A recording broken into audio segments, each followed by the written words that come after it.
जय हिंद साथियों, आप सभी का स्वागत है आपके अपने इस YouTube चैनल विनस क्लासेस पर। आज के इस क्लास में हम लोग देखेंगे साथियों यूपी होमगार्ड भर्ती परीक्षा के लिए जीके जीएस के कुछ अति महत्वपूर्ण प्रश्न जो आपकी परीक्षा के लिए रामबाण सिद्ध होंगे। तो ज्यादा समय न लेते हुए सीधा प्रश्नों पर फोकस करते हैं।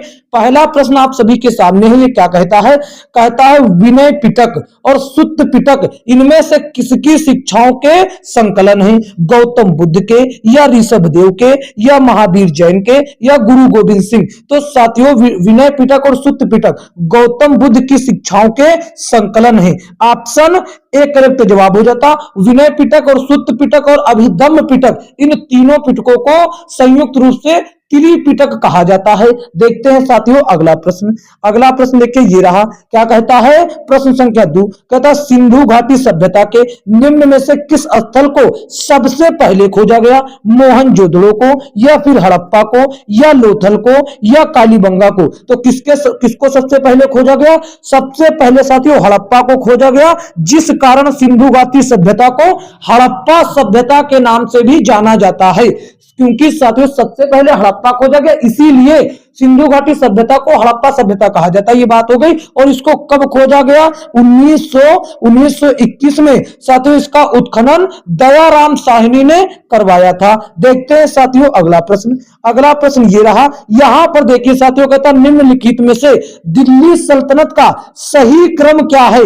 दिल्ली सल्तनत का सही क्रम क्या है? मैंने आपको पहले एक ट्रिक बता चुका हूं, गुलाब खिले तो सांस लो, गुलाब खिले तो सांस लो।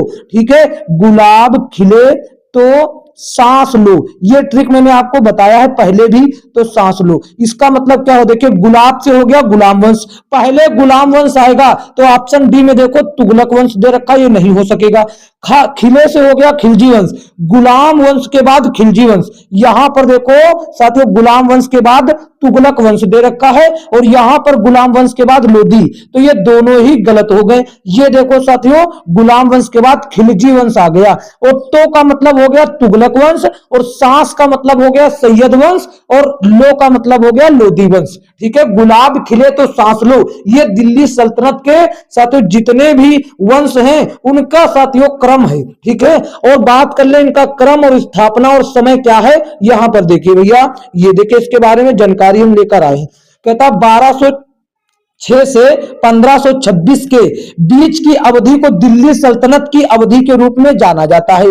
दिल्ली सल्तनत में मुख्यतः 5 राजवंश शामिल हैं जो निम्नवत हैं। पहला है मामलूक वंश या गुलाम वंश।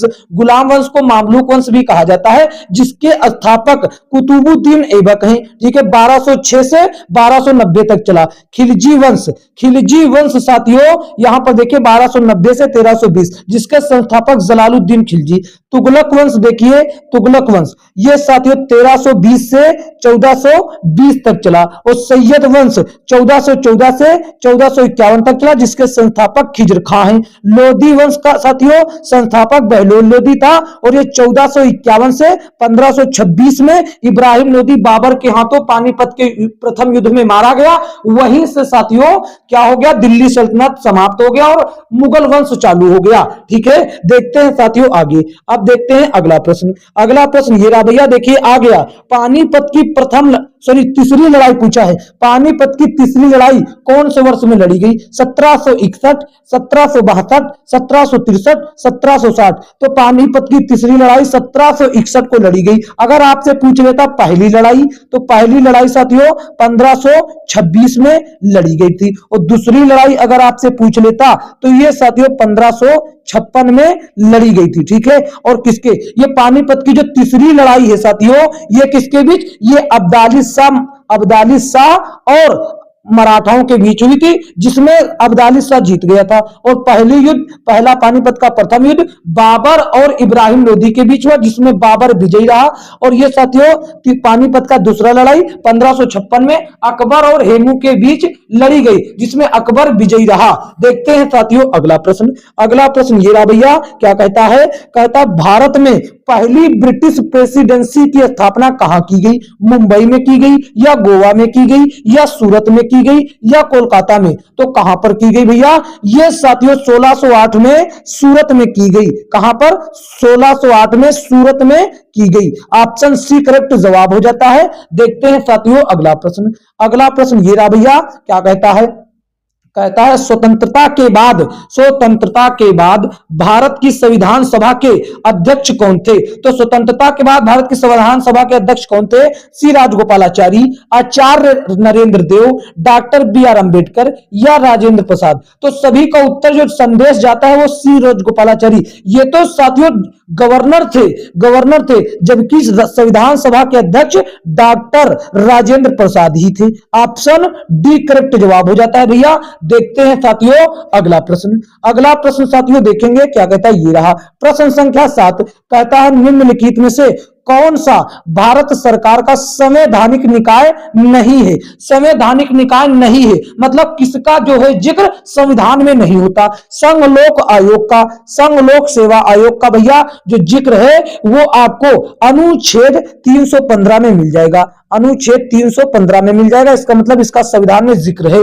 और निर्वाचन आयोग का जो जिक्र है आपको वो 324 से 329 तक मिल जाता है। इसका भी जिक्र है। नियंत्रक एवं महालेखा परीक्षक यानी कि कैग का जिक्र 148 अनुच्छेद में मिलता है। जबकि नीति आयोग का संविधान में कहीं भी जिक्र नहीं हुआ, तो ये संविधान में नहीं है, इसीलिए ये हो जाएगा असंवैधानिक निकाय। और यही आपसे पूछा जो संवैधानिक निकाय ना हो, तो यही हो जाता ऑप्शन डी करेक्ट जवाब। ठीक है, देखते हैं साथियों अगला प्रश्न। अगला प्रश्न ये रहा मित्रों, क्या कहता है? यहां पर देखेंगे, कहता भारत का संविधान गणतांत्रिक है क्योंकि ऑप्शन ए में देखिए क्या दिया गया है, क्योंकि इसमें निर्वाचित संसद का प्रावधान किया गया है, या इसमें एक अधिकार विधेयक शामिल किया गया है, या इसमें वयस्क मताधिकार का प्रावधान प्रदान किया गया, या इसमें कोई वंशानुगत घटक नहीं। तो इसमें साथियों वंशानुगत घटक नहीं है, इसीलिए भारत का संविधान जो है गणतांत्रिक है। ऑप्शन डी करेक्ट जवाब हो जाता। वंशानुगत का मतलब क्या होता है साथियों? कि कोई भी शासक जो मतलब जो भी प्रधानमंत्री या जो राजा बना है उसी से संबंधित राजा बनेगा। उसका बेटा हो या भाई हो या भतीजा हो या कोई भी हो, उसका ही संबंधित कोई राजा बनेगा, दूसरा कोई नहीं बनेगा। यह होता है वंशानुगत घटक, जबकि ऐसा भारत में नहीं, इसीलिए गणतांत्रिक है। ऑप्शन डी करेक्ट जवाब हो जाता। अगला प्रश्न देखेंगे, ये रहा। यहां पर देखेंगे क्या कहता, भारत में लेफ्टिनेंट गवर्नर क्या होते हैं, इनका प्रमुख कार्य क्या होता है, क्या करते हैं ये? तो ऑप्शन ए में दिया गया है लेफ्टिनेंट गवर्नर की नियुक्ति सेना द्वारा की जाती है, और या फिर केंद्र शासित प्रदेश के नाम मात्र के प्रमुख रूप में कार्य करते हैं, या सी में देखिए कहता है भारत के लोगों द्वारा चुने जाते, या मुख्यमंत्रियों के मंत्रियों की परिषद के प्रति जवाब दे। तो ये साथियों केवल केंद्र शासित प्रदेश के नाम मात्र के प्रमुख रूप से कार्य करते हैं। ऑप्शन बी करेक्ट जवाब हो जाता भैया। देखते हैं साथियों अगला प्रश्न। अगला प्रश्न ये रहा साथियों, क्या कहता है? स्वतंत्रता के समय भारत में कितने रजवाड़े थे? 347 या 490 या 565 या 418? तो कितने रजवाड़े थे भैया, कौन बताएगा? 565 रजवाड़े थे टोटल। ठीक है, 565, जिसमें से ये रजवाड़े क्या होता? रजवाड़े मतलब भारत का जो है छोटे छोटे राज्यों, छोटे छोटे टुकड़ों में बटे थे लोग, छोटे छोटे राज्यों में बटे थे, उन्हीं को रजवाड़े कहा जाता है। जिस 562 में से साथियों एक हो गया जम्मू कश्मीर, एक हो गया जम्मू कश्मीर, ठीक है, एक जम्मू कश्मीर हो गया, और एक हो गया हैदराबाद, एक हो गया हैदराबाद, और एक हो गया जूनागढ़। इन 3 लोगों ने साथियों अपने आप को पहले शामिल नहीं किया था, ठीक है, भारत में, बाद को इनको शामिल किया गया है। ठीक है, ये याद रखिएगा। देखते हैं साथियों अगला प्रश्न। अगला प्रश्न ये रहा, क्या कहता है? कहता है कि इस ब्रह्मांड में दूसरा प्रचुर मात्रा में सर्वाधिक तत्व कौन सा पाया जाता है? पहला अगर पूछता तो ये हाइड्रोजन हो जाता, दूसरा पूछा इसलिए हीलियम सही जवाब हो जाएगा। ऑप्शन बी करेक्ट जवाब हो जाता है। देखते हैं साथियों अगला प्रश्न। अगला प्रश्न ये रहा, क्या कहता है? रजत क्रांति का संबंध इनमें से किससे है? अंडे से, या धातु से, या दूध से, या कृषि से? तो भैया रजत क्रांति का संबंध पूछा है, रजत क्रांति का संबंध अंडे से हो जाता है। ठीक है, ऑप्शन ए करेक्ट जवाब। अगर दूध से पूछ लेता तो आप जानबे करते हैं श्वेत क्रांति का संबंध दूध से हो जाता, और कृषि का पूछ लेता तो हरित क्रांति तो आप ये भी जानते हैं हरित क्रांति। अगर धातु का पूछ लेता तो ये साथियों औद्योगिक क्रांति जानते हैं आप, औद्योगिक क्रांति। ठीक है, कौन सी क्रांति? औद्योगिक क्रांति का संबंध धातु से हो जाता है। देखते हैं साथियों अगला प्रश्न। अगला प्रश्न ये रहा, प्रश्न संख्या 13। क्या कहता है कि जिस तरह बैरोमीटर दाब से संबंधित है, ठीक उसी तरह सिस्मोग्राफ किससे संबंधित है? ये साथियों जो बैरोमीटर है, कौन सा मीटर? बैरोमीटर। बैरोमीटर ये साथियों दाब का मापन करता है, किसका? दाब का, इसीलिए ये संबंधित है। तो सिस्मोग्राफ किसका मापन करता है? सिस्मोग्राफ क्या करता है? सिस्मोग्राफ का कार्य क्या है? सिस्मोग्राफ जो है भूकंप का पता लगाता है या भूकंप की तीव्रता का मापन करता है, तो ये भूकंप से इसका संबंध हो जाएगा। ठीक है, ऑप्शन ए करेक्ट जवाब हो जाता है। बताओ इसमें कोई करने की आवश्यकता है? बिल्कुल भी नहीं। देखते हैं साथियों अगला प्रश्न। अगला प्रश्न ये रहा भैया, क्या कहता है? कहता है रानी खेत हिल स्टेशन भारत के कौन से राज्य में स्थित है? केरल में या उत्तराखंड में या सिक्किम में या हिमाचल प्रदेश में? तो कहां स्थित है साथियों? ये जो स्थित है भारत के उत्तराखंड राज्य में स्थित है, और उत्तराखंड के अल्मोड़ा जिले में स्थित है। उत्तराखंड के अल्मोड़ा जिले में। इसकी खूबसूरती क्या है साथियों? यहां पर देखिए एक हिल स्टेशन, यहां पर धार्मिक स्थल भी है और झील भी है, नदी भी है, हरे भरे पौधे भी हैं और घास के मैदान भी हैं और देवदार के ऊंचे वृक्ष भी हैं और झरने भी हैं, यानी कि ऑल इन वन सभी चीज एक जगहों पर मिलती हैं। यही इसकी खूबसूरती को बढ़ा देते हैं। देखते हैं साथियों अगला प्रश्न। अगला प्रश्न ये रहा, कहता है वियतनाम की राजधानी क्या है? वियतनाम की राजधानी क्या है? हनोई या बाली या बैंकॉक या पोर्ट विला? तो साथियों वियतनाम की राजधानी हनोई हो जाती है। ऑप्शन ए करेक्ट जवाब। सभी बच्चे कमेंट में इसका उत्तर जो है मुद्रा बताएंगे, वियतनाम की मुद्रा का क्या नाम है। ठीक है, और साथियों आपसे एक निवेदन है कि इस क्लास को यदि अच्छी लगे तो एक प्यारा सा लाइक कर दें और इसको अपने दोस्तों में शेयर कर दें, और चैनल पर नए हो साथियों तो चैनल को सब्सक्राइब करके नोटिफिकेशन बेल को ऑल पर क्लिक कर लें और रोज रात्रि लाइव क्लासों में भाग लें, ताकि आप साथियों जो है परीक्षा में अच्छा स्कोर कर पाए। ठीक है, तो देखते हैं अगला प्रश्न देखेंगे। ये क्या कहता है? जिस बाजार में स्पर्धा की कमी होती है तो उससे क्या कहा जाता है?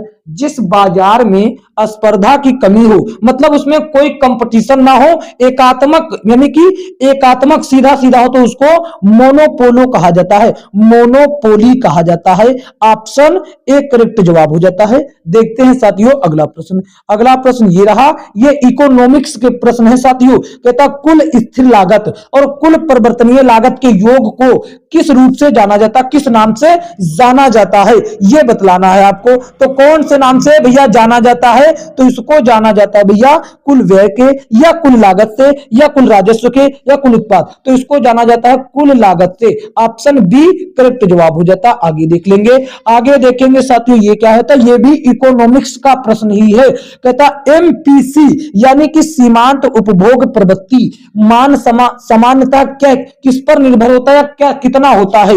ये -1 पर नियत रहता है या -1 और -2 के बीच, या 1 से अधिक 0 से कम, या 1 और 2 के बीच। ये साथियों 0 और 1 के बीच में होता है, 0 से 1 के बीच में होता। तो यहां पर आप देख रहे हैं 1 से अधिक और 0 से कम नहीं, 1 से अधिक और 0 से कम नहीं, मतलब 1 से अधिक नहीं होगा और 0 से कम नहीं होगा, इसका मतलब हुआ 0 से 1 के बीच में। ऑप्शन सी करेक्ट जवाब हो जाता है साथियों। देखते हैं अगला प्रश्न। अगला प्रश्न भैया ये रहा, यहां पर देखेंगे प्रश्न संख्या 19। कहता है कि पोंगल किसको समर्पित एक शस्य उत्सव है? सरस्वती देवी जी को, या अग्नि देवता को, या सूर्य देवता को, या गंगा देवी को? सबसे पहली बात तो ये कहां मनाया जाता है? ये साथियों भारतीय राज्य तमिलनाडु में मनाया जाता है। ठीक है, ये तमिलनाडु में मनाया जाता है। ये किसको समर्पित है? ये सूर्य देवता को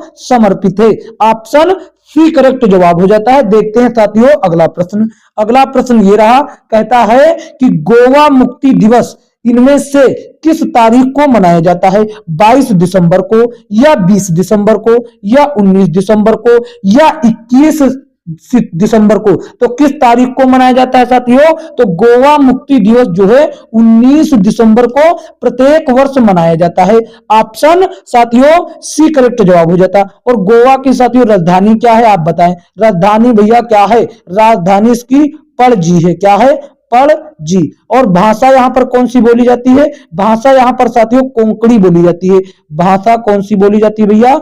भाषा जो है कोंकणी भाषा बोली जाती है। ठीक है, ये भी आपको याद रखना है। देखते हैं साथियों अगला प्रश्न। अगला प्रश्न ये रहा, यहां पर देखेंगे, कहता है भारत के किस पूर्व प्रधानमंत्री को मरणोपरांत भारत रत्न से सम्मानित किया गया था?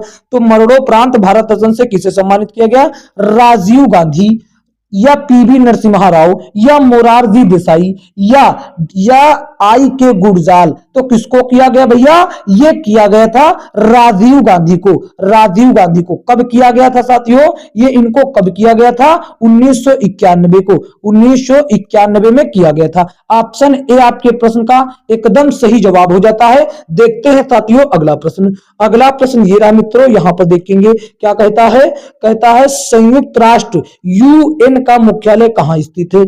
वाशिंगटन डीसी में, या जनेवा में, या न्यूयॉर्क सिटी में, या लंदन में? तो कहां स्थित है? इसका साथियों मुख्यालय न्यूयॉर्क सिटी में स्थित है। साथियों ऑप्शन सी करेक्ट जवाब हो जाए। अगर आपसे इसकी स्थापना पूछ लेता तो आप क्या बताते? तो इसकी स्थापना साथियों 1945 में। कब? 1945 में आप बताना था। ठीक है, तो साथियों यहां से प्रश्न बन ही जाता है, मुख्यालय से जरूर जरूर प्रश्न बन जाता है प्रत्येक एग्जाम में। तो जो कुछ महत्वपूर्ण है हम उनको भी थोड़ा बता देते जो बहुत बार पूछे गए। यहां पर देखिए ये साथियों काफी बार पूछे जाते हैं। ये संगठन है, इनका स्थापना वर्ष और कहां मुख्यालय स्थित ये है। जैसे कि संयुक्त राष्ट्र का भी मैंने बताया, इसकी स्थापना 1945 में हुआ और इसका मुख्यालय न्यूयॉर्क सिटी में स्थित है। अगर पूछ लेता राष्ट्रमंडल का तो इसकी स्थापना 1926 में हुई, जबकि इसका मुख्यालय लंदन में स्थित है। ठीक है, विश्व स्वास्थ्य संगठन जिसको साथियों WHO कहा जाता है, इसका स्थापना 1948 को हुआ और इसका मुख्यालय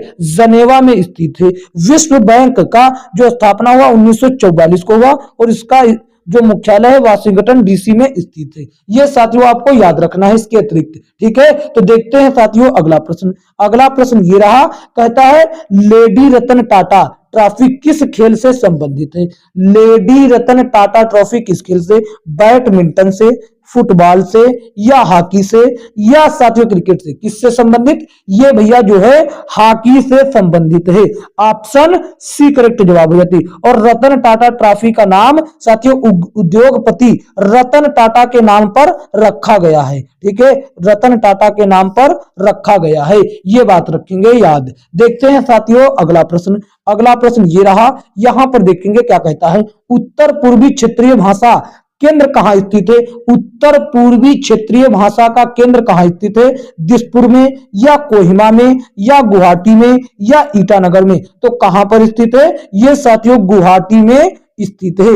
ऑप्शन सी करेक्ट जवाब। अगर पूछ लेता उत्तर पूर्वी क्षेत्रीय भाषा जो केंद्र है उसकी स्थापना कब हुई, स्थापना अगर आपसे पूछ लेता तो साथियों ये 1989 में स्थापना हुई। और इसमें कौन कौन सी भाषाएं मुख्य रूप से आती हैं? इसमें साथियों एक तो भाषा आती है मणिपुरी। ठीक है, एक भाषा आती है मणिपुरी भाषा। ठीक है, और एक भाषा आती, एक मणिपुरी हो गई, एक भाषा आती है नेपाली। ये दो भाषा मुख्य रूप से इस भाषा में आती हैं, मतलब उत्तर पूर्वी क्षेत्रीय भाषा में आती है। ठीक है, ऑप्शन सी करेक्ट जवाब हो जाता है मित्रों। देखते हैं अगला प्रश्न। अगला प्रश्न ये रहा साथियों, यहां पर देखेंगे ये रहा, कहता डॉक्टर बिंदेश्वर पाठक इनमें से किससे संबंधित हैं? बचपन बचाओ आंदोलन से, या महिला आंदोलन से, या कृषि समुदाय से, या सुलभ शौचालय आंदोलन से? तो डॉक्टर बिंदेश्वर पाठक सुलभ शौचालय आंदोलन से संबंधित हैं।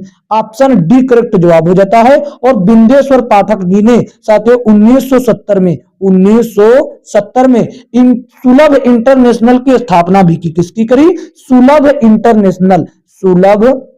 इंटरनेशनल की स्थापना भी करी। ठीक है, सुलभ इंटरनेशनल नेशनल की स्थापना भी करी इन्होंने। ठीक है, याद रखना है। ठीक है भैया, देखते हैं साथियों। अब देखें क्या, हमने आपको पहले ही बताया कि मैं छोटे छोटे मतलब छोटी छोटी क्लास एकदम कम समय में बिना किसी बकवास के आपको 25-25 प्रश्नों के रोज प्रैक्टिस सेट करवाते हैं। रोज साथियों बहुत बेहतरीन प्रश्न करवाते हैं। तो इसीलिए साथियों आपसे निवेदन है कि इस क्लास को ज्यादा से ज्यादा लाइक करें और इसको अपने दोस्तों में ज्यादा से ज्यादा शेयर करें, और चैनल पर नए हो तो चैनल को सब्सक्राइब करके नोटिफिकेशन बिल को ऑल पर क्लिक कर दें। ठीक है, और जिन बच्चों को ज्यादा भारी मात्रा में प्रश्नों की संख्या चाहिए वो रोज रात्रि लाइव क्लासों में जुड़े, उनको बढ़िया बढ़िया प्रश्न लाइव क्लास में करवा देता हूं मैं। ठीक है, और ये छोटे छोटे टॉपिक से जो अति महत्वपूर्ण प्रश्न है उनको मैं करवा देता हूं, ताकि आप जानते हैं कि ज्यादा समय आपको मिल नहीं पाता होगा क्लास देखते, अगर मिला भी तो आप बोर हो जाते होंगे एक ही क्लास देखते देखते,